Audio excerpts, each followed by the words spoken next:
After a heated Board of Supervisors meeting this week regarding a ban on feeding wildlife in county parks, some advocates walked away feeling unheard. 17's Jacob Clark sat down with advocates and veterinarians today about how this proposed ordinance would affect the stray cat community.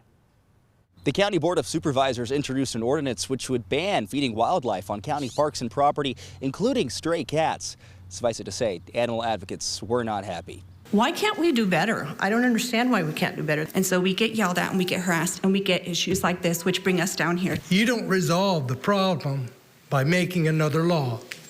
Feeding is essential to gaining cats' trust, trapping them, rehoming them, reuniting them with their owners. So the board is putting together a committee to consider the ordinance further, but this puts a lot of these cats and the people who care for them in limbo.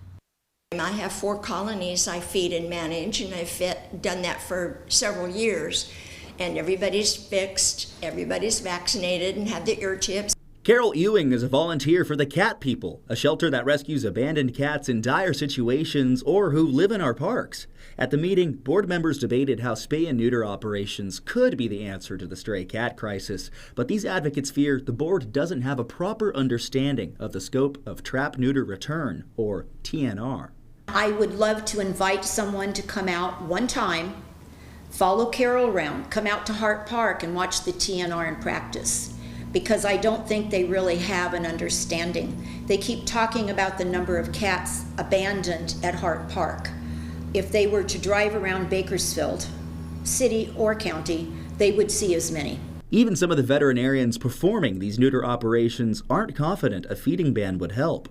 I don't think that outlawing feeding them is going to be the solution. I think, if anything, it's going to have them encroach more on people's properties and perhaps even their farm animals, because cats do tend to try to go after chickens and things like that. It seems the cat community and county governance are at odds. Oddly enough, the cats themselves didn't have much to say. The board is assembling an ad hoc committee to discuss the ordinance further, to be voted on by the board in the near future. Jacob Clark, 17 News.